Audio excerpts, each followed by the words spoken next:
All right, Panther fans. The man himself, Randy Moller, is here. For a second, Stu thought I was talking about him. Now, Randy, I've been instructed.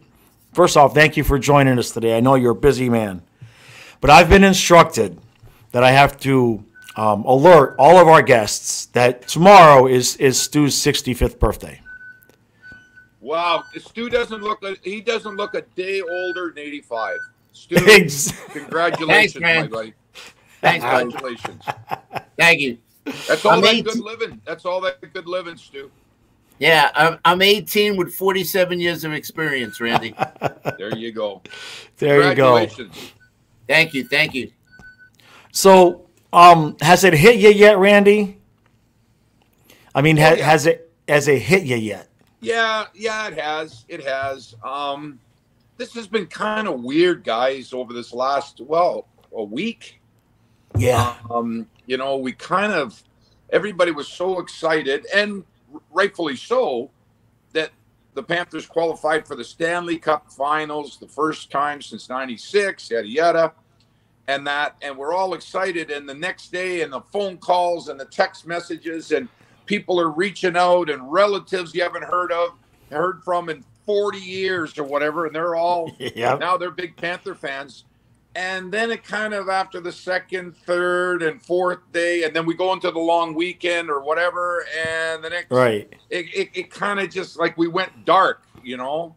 But I think now that we can see the end of the light, the end of the tunnel here, where we know we're starting on Saturday, and we're getting closer, and now we're starting to really zone in on the matchups of the Panthers and the Vegas Golden Knights, and that's exciting to me. And I think I've noticed over the last day, and especially today, Panther fans on social media are really starting now. We're starting to get back in. We all kind of took like a week's sabbatical to kind of recover, right? I took a day off. We all needed a couple days off to reset and that, but now it's starting to ramp back up. So I'm happy about that. Yeah, absolutely agree. My youngest son came in yesterday, flew in, and what I love about that is that we booked his flight in January, and so now he's able to be here for the whole finals and everything. So, and he's a big fan, big part of the channel. But all right, so let's get into just a little bit of the matchups here. I mean, we all know the story of Marchessault and Smith, right? Mm-hmm. And you know, to me personally, it's probably not one of the bigger storylines to other people, but for me personally, it is.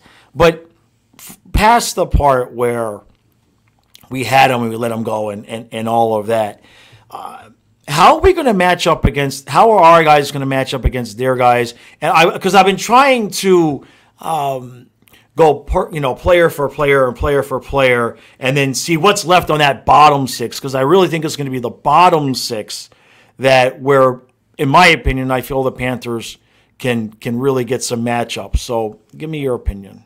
Well, I think the way, Eric, I'll answer this question is, you know, I'll go back, and I wish I could show you. My wife made me clean it all up, and that I just got mounds of papers and stats and all kinds of stuff. So the way I'll answer that is, okay, we qualified for the playoffs. All right, I got my pen going. All right, we're up against the Boston Bruins. Oh my God. Oh, how are we going to manage this? How are we going to? How are we going to do this? How are we going to do that? Well, blah, blah. All of a sudden, the end of the series, we did manage it, and we did overcome, and we did well with the matchups. Oh, no, we're going to play the Toronto Maple Leafs. Oh, my God, I'm writing stuff down, and how are we going to shut down Matthews, and how we're going to, and that power play, and their second unit on the power play, and they, and all that. We beat them in 5 games and just shut them down. Matthews got shut down. Marner had a couple goals. Nylander was the best forward. Now we're up against the Carolina Hurricanes. Oh, boy, they got the speed, and their defensemen have really racked up a lot of points, and this and that, and their power play and all this. And we beat them 4 straight. So you asked me, how are we going to match up against the Vegas Golden Knights? Well, I think I'm going to have a little different approach this time. Vegas has gets a lot of respect, and for good reason, from me and I think for everybody. The matchups, I think, are going to be the closest that the Panthers will see in this playoffs. If you break it down, top line players offensively, and we know who ours are, and we know who Vegas's are. Okay, Eichel, Marchessault, and Smith, and Carlson, and blah blah blah. Okay. Then you've got the physicality, the forechecking off of that physicality. Then you got the offense from the defense. I've done some notes here. The Panthers have 9 goals and 26 points, if I'm correct, and my math is, I never got out of grade 5 math, in 16 games in the playoffs. 9 goals, 26 points in 16 games for the Panthers. Vegas have 22 points. They've only got 4 goals. So the Panthers' offense from that's from the defense? Yeah, from the defense. Yeah, from a collective of 6-7 defense who's ever playing. And then, as I always like to say, that's my fallback, is the X factor, which is the goaltending. Right. Aiden Hill, you know, if you look at it, if you're an average Panther or a sports fan, you look at, oh my God, Sergei Bobrovsky's won 2 Vezina trophies, and he's won 8. Bob's won, what, 8 straight on the road. You know, he's won 5 straight overall, and his goals against average, and up against Aiden Hill. Who's that? Right. I went through his numbers again, guys. He's only played over 112 games in the NHL.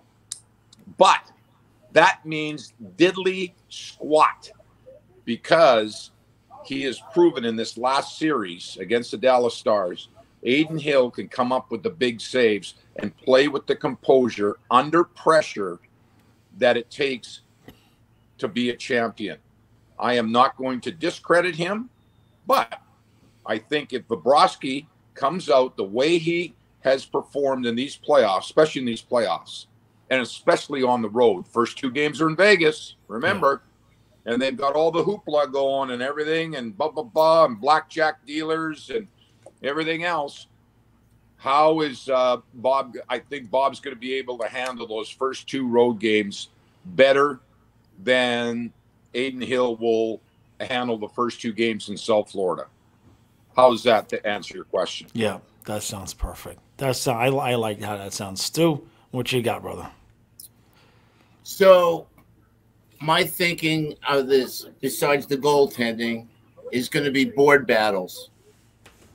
Winning those board battles, having the defense, the forecheck, the aggressive, attack, forcing the defense, as we saw in the Bruins series, the Toronto, having the defense cough it up, make some type of mistake, because you know, one mistake, bang, bang, it's in the net.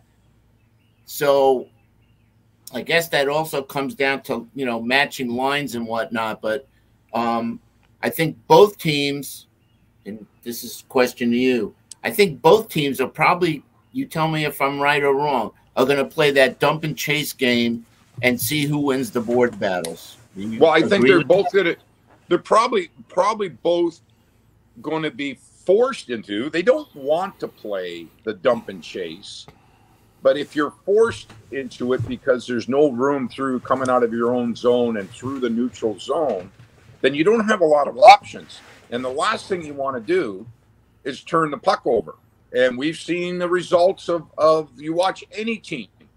The Dallas Stars, I watched those last 3 games, and especially while the last game was just a disaster, but the 2 games before that, they were trying these fancy plays up the middle of the ice and carrying the puck up the middle of the ice, and Vegas was stripping them of the puck, getting in the passing lanes, counterattacking, and now the Dallas Stars were on their heels.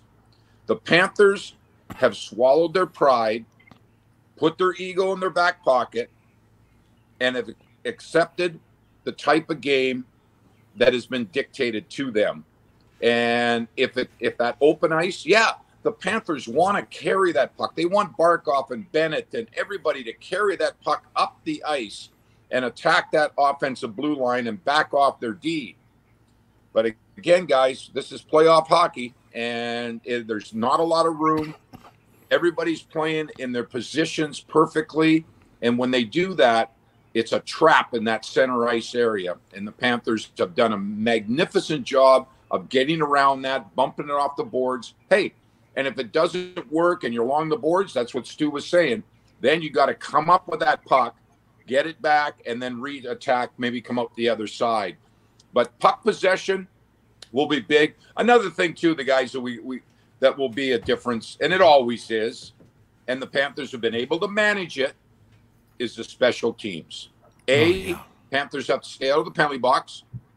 Vegas, especially with Eichel, the way he is playing, a world-class player like him, the way he's playing and hangs on to that puck, oh boy, you don't want to be taking a bunch of minor penalties. But special teams, the Panthers' penalty killing has been on top of their game, and they're getting that key power play goal when needed. Right. Yep. Right. Stu and I were just actually talking before we came on, and you mentioned the power play. Keep talking. I got to go inside and plug in. I'm running out of battery. You're running out of battery. Yeah. Okay. So yeah, we were talking about it before we came on, and you mentioned the power play, and I mean, I gotta figure those first 10 minutes, and this is a general question for your opinion, but I kind of feel like those first 10 minutes, number one, because of the layoff, we're going to need to survive those first 10 minutes. And number two, my guess is that one of the big guys, Bennett, Tkachuk, maybe Lomberg, Gudis, my guess is that in that first 10 minutes, one of those guys is going to find out where the referee's line is and maybe get a little bit too heavy with the hit and and take a penalty and have the ref say, okay, that's where the line is going to be. Because I got to figure that at some point, the refs, I don't know. I guess what I'm trying to say is I don't know if the refs are just going to let us run around and have those big hits like Slavin, like we did. What do you think? What's your opinion there? Yeah, there's gonna the players on both sides will test the officials, just like 7-8-year-old kids will test their parents what they can get away with and what they can't. We all did it. We all seen it. It's how you face that and understand what the limits are. And the Panthers, their whole game is built on physicality. And they love the forecheck, and they finish their checks, and they get big hits. Gudis and Bennett, Tkachuk, it goes on, Lomberg, just to name a few. It's where's that breaking point? Where's that tipping point where, you don't want to be in the penalty box the whole time. I think the Panthers have learned a lot, guys, over the first 3 rounds on where the officiating is on most nights. And I have to commend the NHL. I think they're officiating, especially in that last series. Yeah, we're a little jaded because the Panthers won all 4 games, but I think the officials handled the games the way the players wanted to decide the outcome of the games. And I said it just a little while ago. Actually, I said it on one of our post-game shows on Bolly's. I didn't even know who the referees were. Usually I'll check, but that game I didn't check. And I said to Goldie when we were doing the show, I said, the officials weren't part of the game story. And to me, that means that they're doing a great job because I don't even notice. I don't even know who's officiating the games. I won't make that mistake again. That was a mistake on my part because if something happened, I would have had to comment on the calls or whatever. But how are the Panthers guys going to? They're going to face adversity, whether it's in, like you said, Eric, in the first 10 minutes of the first period because they haven't played in 9 games. Is the rust going to be there? How are they going to battle through that?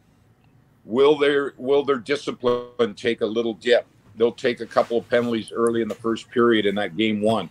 These are all things that why it makes it so interesting and so exciting. And Panthers have battled through. I mean, I'm just looking at the stats here. They've won 11 of the last 12 games. You remember during the regular season, the Panthers couldn't win more than 2 games in a row all season It took long. forever. They've won 6 straight in overtime. They've won. They just completed 8 straight 1-goal games, and the record is 7-1. So how about 7 wins games on the road? Yeah, and winning on the road and all that they have done, boy, it's so impressive. But I think that this is going to be the toughest series that the Panthers will have, and that's saying a lot. Playing against the Boston Bruins, Toronto Maple Leafs, and Carolina Hurricanes, the 3 top teams in the Eastern Conference. That's saying a lot, but I think they're going to face some adversities. And that another question, guys, is what will be the health of Eetu Loisterainen? I think today, I don't think he was on the ice for practice, so he hasn't skated for well over a week, more than a week. And what his availability will be? We know that these athletes are in great shape, so all it takes is just one morning skate or a practice and a morning skate, and they're ready to go. But that could be a factor as well, because he's a real part of the success of the depth of this team. So keep an eye on that, whether he's going to be able to suit up on game 1 on Saturday night. He's a big part of the team. Big part. Yeah, I hadn't even realized that. I was, as they say, assuming, and you know what happens when you assume. I was just assuming like that on his birthday, he makes an ass out of you and me. Exactly. Well, listen, Maurice, and you know, I'm watching YouTube videos of Maurice's post-practice press conferences, and he's like, Luosterainen's going to be ready to go. At least that's what he's saying. So. I think so. Yeah, I kind of thought that he would skate today if he was fairly close to 100%, but he did not, as far as I was told. So he's still doing treatments and that, but they still, what is it? We're Wednesday, and they don't play till Saturday. So right. They travel. Looks like they're going to travel tomorrow, and that have a short practice on Friday, and then maybe a morning skate on Saturday, and away they go. So,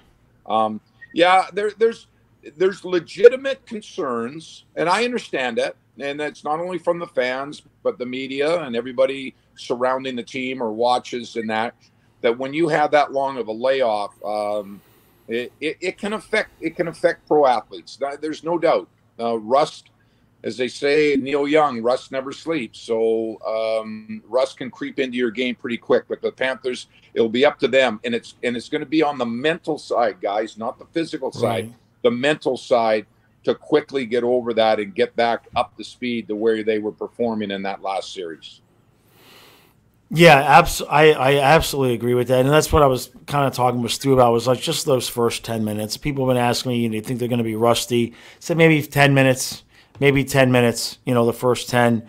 No, just to add to that, Eric, the way that you combat or confront rustiness, like you're saying in the first 10 minutes, that's when you keep it really simple, get in the red line, and get it in deep. And as defensemen, when you're struggling or you got rust, it's get it out, get it in, and get it off.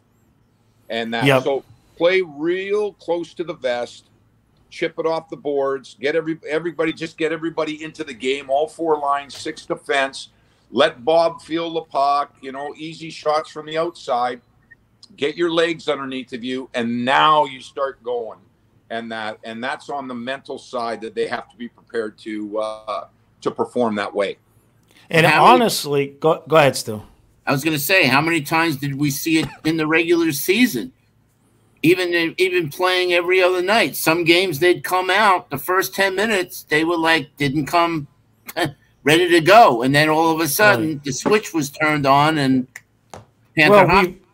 we've done better playing that way anyway. The few games that we've had where we come out like fire and get a 2-0 lead, every time we've given up the 2-0 lead, and then we have to win it in overtime. So, The one thing that I wanted to ask you also about is that, because I haven't been there, Stu hasn't been there, that atmosphere in Vegas. I mean, on TV for us, it feels like it's got to be the most, I don't want to use the word obnoxious, but the most, it's just in your face, right? It's just, is that pretty much the what you might call the heaviest in terms of, pregame stuff around the league, and how does that affect the players?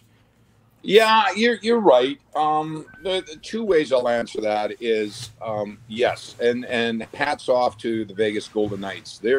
Their presentation and game presentation and their build up to the game, and they got the sorcerer, the knight out there and they got up in the corners and all kinds of stuff, and that it is loud, it is rowdy, and even though the game's going to start at 6:15 or 5:15 Vegas time out there, there's going to be a few of those Vegas fans that will be having a little bit of a little nip or two before the game starts and that. The other side, though, guys, the Panthers and their home presentation, they do a great job. They've seen it. They've seen it all. There's nothing that that the game presentation out there can throw at them that's going to throw them off. It's loud. The lights are flashing, the strobe lights or whatever. These professional athletes, they're used to that. They're used. It gets me dizzy, man. It gets me dizzy. Listen, you know how you quiet the crowd down? You get a goal in the first couple of minutes. There you go. That'll quiet everybody down. But the buildup of it, and in warm up and the pregame and the introductions and the national anthem and that, it is loud and it can affect you, but they're pretty focused. Both teams are pretty focused and that. So they've seen it all before. Right. So, well, I got my last question, then I'm still have something. I was just going to say, okay. You said this is going to be our toughest series. Well, it's natural because both teams are playing for the cup. This is it. You never know when you're going to get back. Look at Billy Lindsay, 27 years. We never made it back. So right. Everything becomes more magnified in the finals.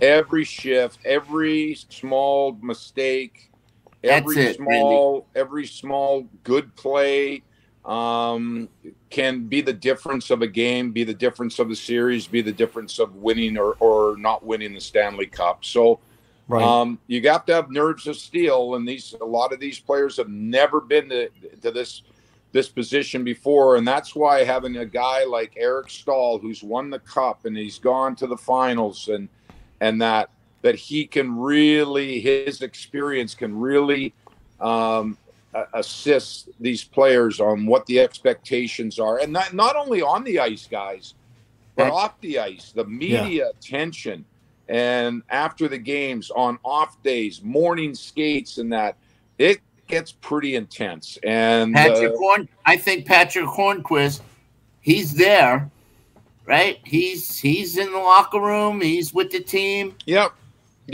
All that rubs off, and the experience can be very beneficial for especially young players like a guy like Anton Lundell or Josh Mahura or some of these young guys that have never really experienced this spotlight and this exposure and that both on and off the ice. That's where it can help, and that's the reason why. Going back, that's the reason why the Panthers and Bill Zito signed an Eric Stahl and a Mark Stahl. And these guys have been through the wars before, and nothing's going to surprise them. And they're going to be expecting what's going to be given to them. Yep. So, last question, and this is really easy. It's just a two-part question. If we win, what happened, and if we lose, what happened? What do you, as far as? I mean, if the cup, if the Panthers win the cup, like, how did we do it? What's our most likely path? And if we lose, what do you think went wrong? Well, I think, and I don't want to take the easy way out, Eric. What a question. If the Panthers win, they will continue to execute and perform the way they have the first three rounds. Excellent goaltending, good special teams, the forecheck, the discipline. It all comes into play, And you need all of that. And the Panthers have demonstrated that they can do that. And that will be the difference whether they win or they don't win. If they don't, it will be one of, or possibly a couple of those: goaltending, special teams, disciplined play, energy level, which turns into physicality and into forechecking.